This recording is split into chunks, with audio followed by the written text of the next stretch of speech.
Hi, my name is Hine, and I'd like to talk to you about overthinking and overanalyzing. Now, overthinking and overanalyzing is one of the biggest problems we've got nowadays, in that we tend to think too much, overanalyze about what the outcome might be, and then find ourselves getting stuck, getting frustrated, and getting stressed. Everything is driven by thoughts. Bringing your thoughts under control gives you clarity. And the way we think governs just about every single thing we do in life. For instance, do you ever find yourself saying, right, I want to get back in shape. I want to go to the gym. I want to lose a few pounds. How many people actually do it? Now, at the beginning of every year, in January, people make their New Year's resolutions and decide they're going to get back in shape and go to the gym. But statistics tell us by the end of January, 40% of people have given up.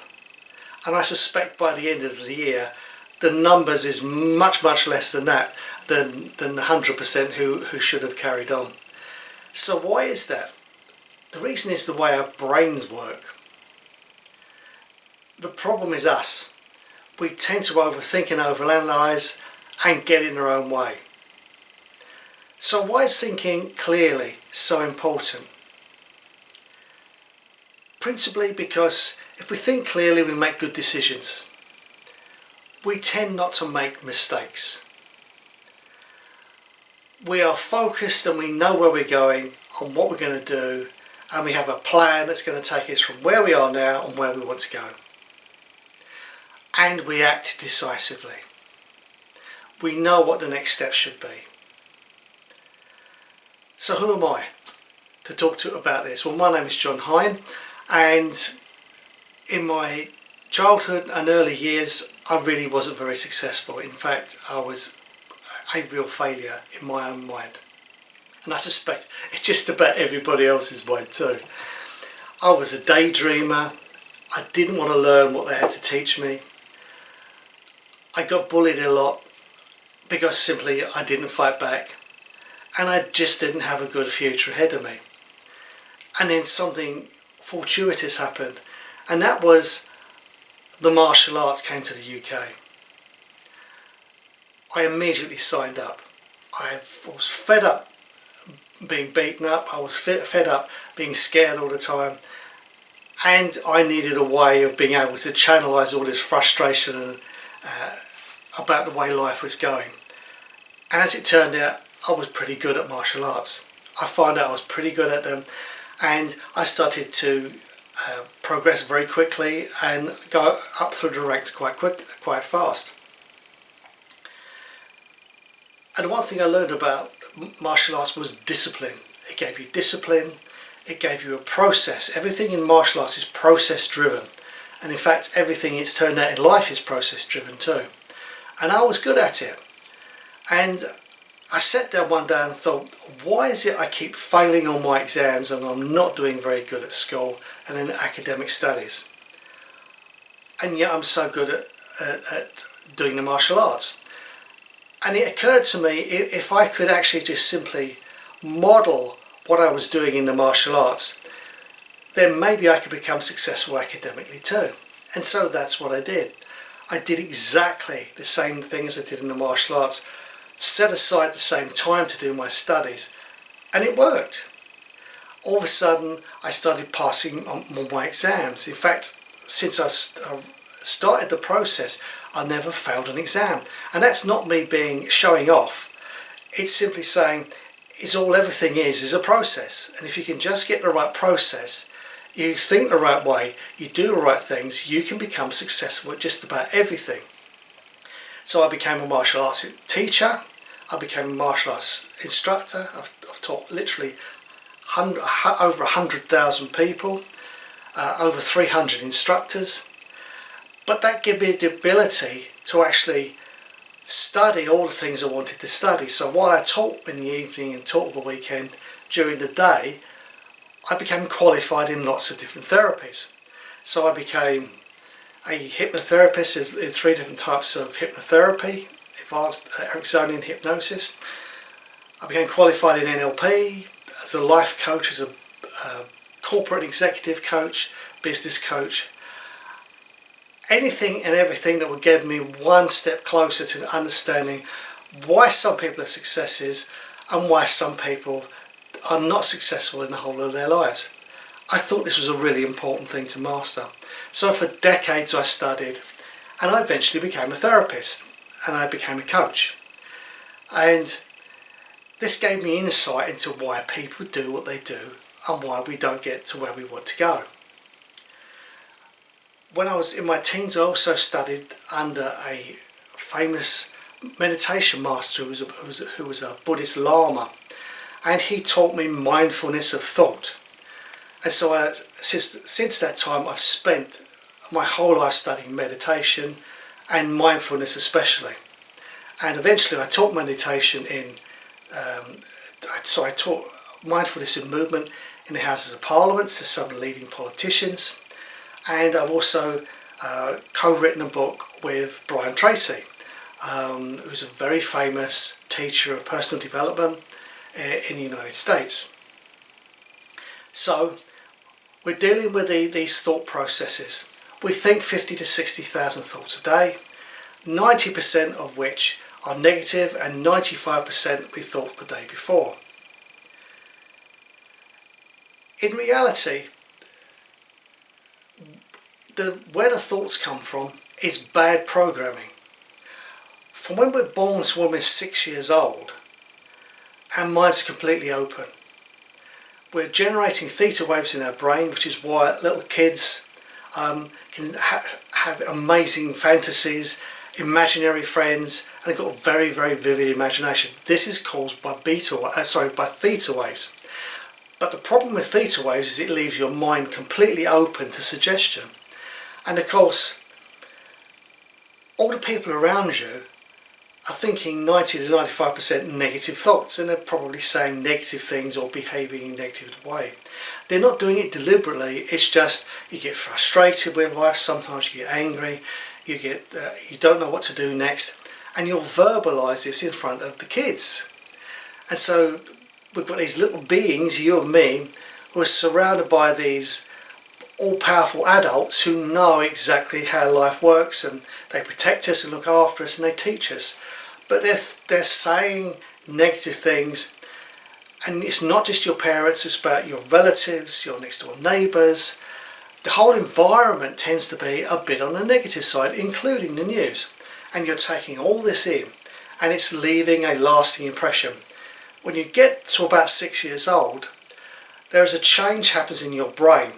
You stop generating theta waves and start generating beta waves. And it's like a door comes down on your unconscious, on your subconscious. And so whatever's in there is going to take some getting to modify it. So if you've got bad stuff in your subconscious, and most of us tend to have, we have to struggle a bit in life until we overcome it, which of course we can do. This is what I'm teaching you now. But if you've got lots of good stuff in your subconscious, then you tend to find life easier. So, 6 years old, the brain has started generating theta waves. There's this process happens called the gatekeeper, and it stops the flow of new information getting into the brain. Or it doesn't stop it completely, it limits it. So if you, for instance, say, I want to become the next president of the United States, Prime Minister, become like Richard Branson, whatever, this is an aspiration. Now that aspiration comes from the superconscious part of our subconscious mind, which I'll talk to you about in a second. So you want to do this great thing, and you decide that you're going to do this thing, and it's going to be your goal for the rest of your life, to pursue it. This thought then goes, this aspirational thought then goes, and the gatekeeper stands between you and the subconscious. And the gatekeeper says to the subconscious, is this an acceptable thought? Is this an acceptable change to make? Now if you've got lots of negative thinking in your subconscious already, the answer is going to be no, which is why you find it so difficult sometimes achieving your goals. Whereas if you've got good stuff in your subconscious, you find it that much easier to succeed with your goals. Does that mean we're stuck forever with these bad thoughts? The answer is no. We can change those thoughts, which is what I'm going to do in this membership site to teach you how to control thoughts, change things, and move from where you are to where you want to be. When we have a thought, it causes a feeling. That feeling causes an action. This is why we tend to get stuck into ways of thinking, because all those old negative thoughts are coming up from the subconscious, and it's created this blueprint of negative thinking, or predominantly negative thinking. So we have a thought, it makes us feel in a particular way, and then we act. And this all happens in a split second normally. So there are lots of ways that you can control this. So you've either got to control the thoughts, which is not easy. The best way of controlling thoughts is by ignoring them, or being very selective about those thoughts. Or when you have a thought, the easiest way is to control the way you feel about that thought, because the thought is just a thought, it's not real. Or you can control it at the action stage. You've had a thought, you feel bad, but you consciously think, I am not going to react the way I normally react, I'm going to do something different. And in the end, it's about doing all three things, which will change the way your thought processes work. One of the easiest ways of controlling your thoughts is by being mindful, by being present, by focusing on the current situation. So if you're doing something, only think about what you're doing. Don't allow the thoughts about the past. Don't allow the thoughts about the future, about possibly what could happen, good, bad, or otherwise. Stop the daydreams from coming in and just focusing on what you're doing. A daydream is not an aspiration. It's just a random thought that you don't have any commitment to or connection with. An aspiration is what that deep feeling that comes from deep inside you that says, I really need to do this. That's the way you tell between a random thought or a strong aspiration. Focus on what's in front of you. What am I doing now? What do I need to do at this second? If negative thoughts come in, just look at them in a very detached way. Then if you want to, just dismiss them. But if you look at them in a very detached way, what normally happens is they just disappear. Let me tell you about Cindy's story and just show you the power of just using mindfulness. Cindy was overweight and she really didn't like it. She wanted to be slimmer and she wanted to lose 20 pounds or so. But she couldn't resist flapjack. So every time she went past the coffee shop, she would see it there, the smell of the coffee, the smell of the food. She'd go in and compulsively would have to eat some flapjack. And of course at that moment, if she had wanted to lose weight, that would have been perfectly okay, but she did. So what happens is we taught her mindfulness. And so when she walked past the coffee shop, she smelt the smell, she just become aware that she was thinking about the smell, about the coffee, and about the smell of the food, and a desire for this flapjack. And she would look at those thoughts and say, do I really want to do this? Is this really true? Do I want to go in there and actually drink my coffee and eat another piece of flapjack? And the answer was no. And then she started to apply this to every single area of her life. When she sat down to eat, she would take her time. She would put, as I taught her, she would put her knives and forks down when she was eating. She would chew for at least 30 times until it all turned to liquid. Then she would swallow. Now what happens is, by taking this process and really slowing it down, taking a mouthful of food, putting down your knives and forks, focusing completely on eating, it means it slows everything down tremendously. And I'm sure you'll know, but I'll remind you anyway, that the stomach is full 20 minutes before the brain registers it. So even though you're full up, your brain still keeps wanting you to eat. When you put your knives and forks down, it causes you to take your time. It causes you to be more mindful. You're much more in control of the situation. You're not just looking at the TV and piling stuff in your mouth, which is what most of us do. Okay, so she became mindful of what she was doing. She only ate what she wanted to. She would started to leave like half her dinner plate full of dinner. The people she was with sometimes got a bit irritated the fact she took so long to eat, but what it did is it gave her time for her stomach to register with her brain that it was now full up, and she would stop eating. She was very mindful when she walked past the coffee shop. She had now had control of everything, and the weight just fell off. It wasn't rocket science. It was simply taking your time to control your thoughts and use them constructively. Flapjack was no longer going to be her undoing. And this is the power of mindfulness. You can become a financial success because you make clear decisions that are generally right. You develop great relationships because instead of just constantly reacting all the time, you think before you say anything. So you don't say any off-the-cuff remarks. You don't snap back when someone has a go at you and you feel a bit stung. You can develop a great business because you become very thoughtful about what you do. You tend to take the correct actions and you take your time to develop a great business or develop a great career. You become aware every second of the day. You literally become a master of your own destiny. Let me give you a couple of instances of people I've trained. One was a guy called Ken, who was a futures trader.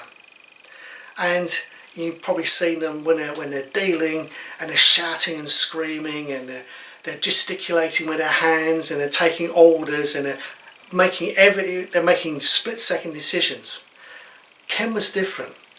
Because we had trained him to think in a different way, he was very detached about what he did. He would look, he would see, he would allow his mind to turn over the trade. But he could do this very quickly in the end, but he wasn't being manipulated by emotion anymore. He was making rapid decisions, but they were with absolute clarity. One day he came in and said, "Guess what? I've been headhunted by one of the biggest banks on earth to be their trader for him." He hadn't applied for the job. There are always headhunters out there looking for great people to take on and make their business even greater than it already is. And the second story is of Catherine, who quite freely said that when she first came to do some training with us, that she didn't think really well and that on occasion she was a bit of an airhead. And I remember after many years coming to workshops and taking part in our events, that she was helping us out one day and I was standing behind her and she didn't know I was there, and she was giving advice to the people who were attending the workshops, the event.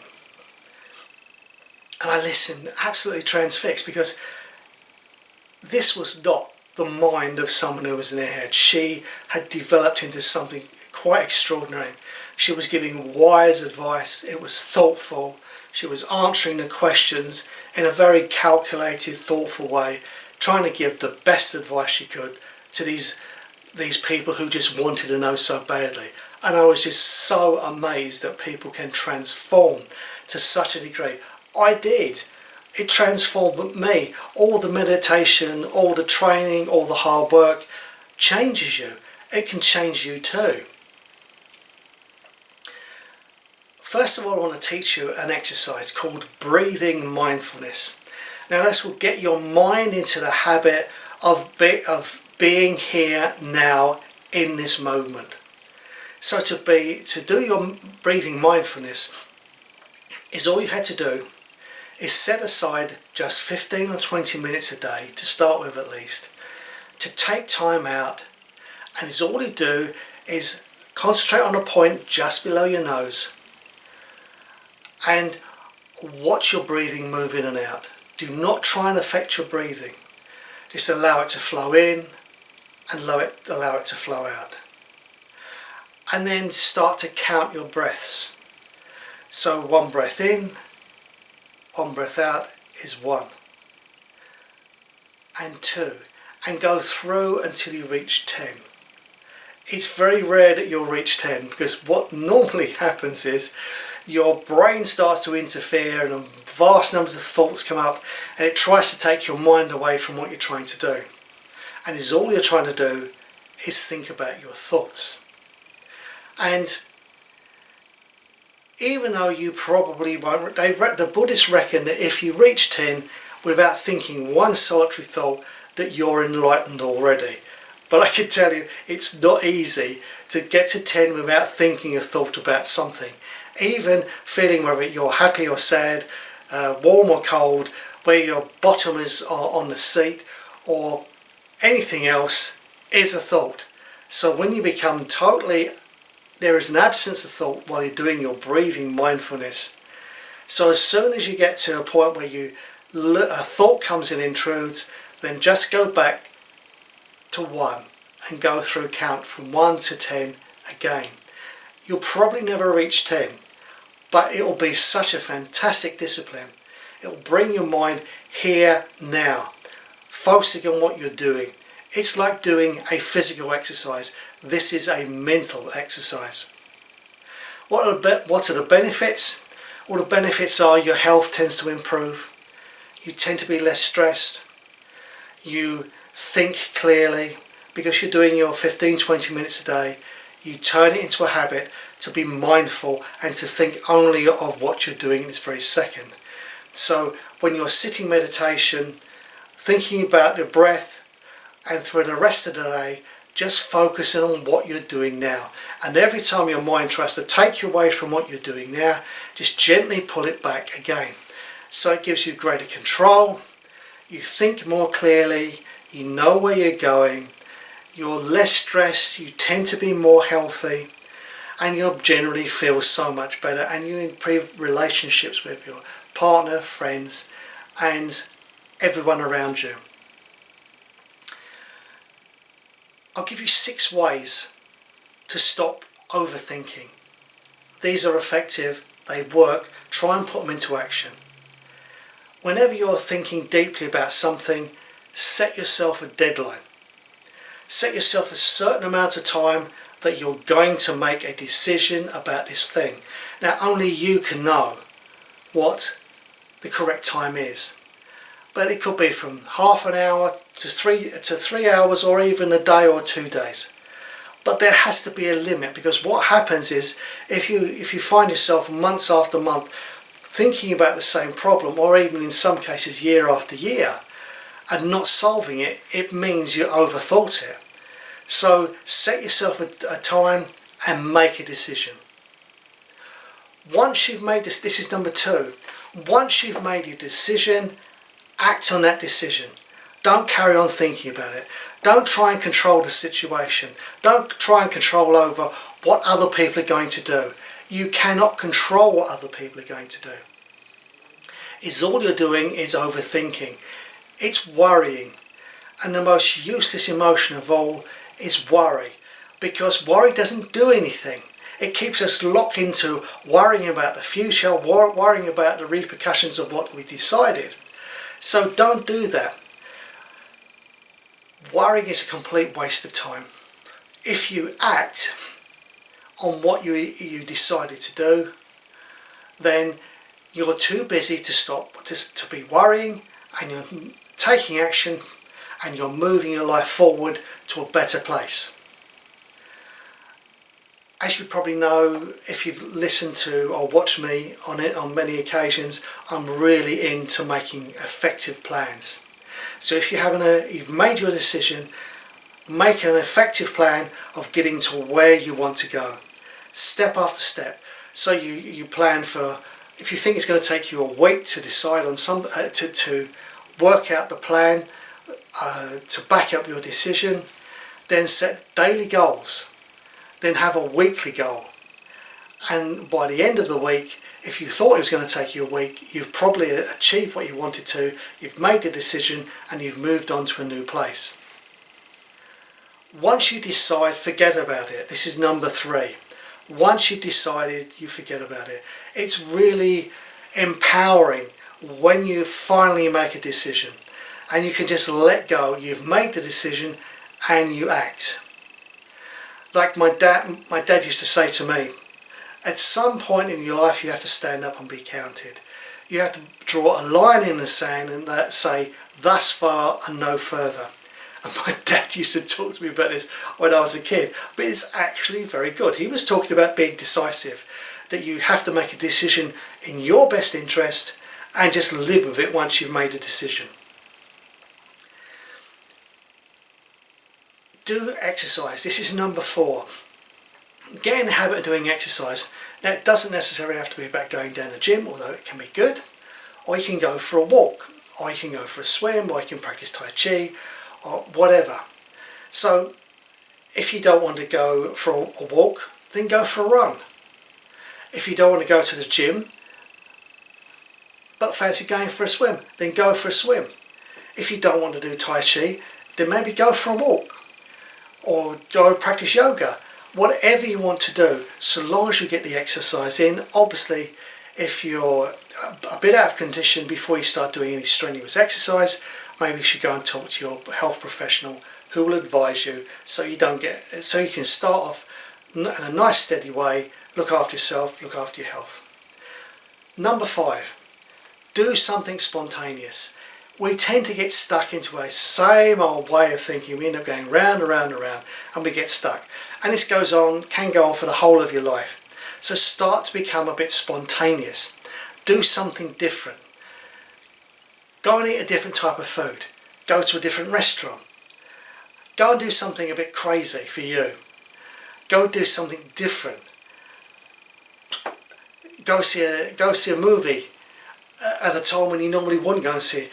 Listen to music which normally you don't listen to. Just do something different to break the same constraints that have kept you in the same position. And commit to your decisions. Once you've made your decisions, say them out loud. I intend to get myself in condition and lose 20 pounds over the next 3 months. Say it out loud every day. Commit to it. Go and do it. Get stuff done. This is John signing out. If you've got any questions, ask them in the Facebook group and I'll answer you the best way I can. And if I don't know the answer, I'll find someone who will tell you about it. John signing out. Bye.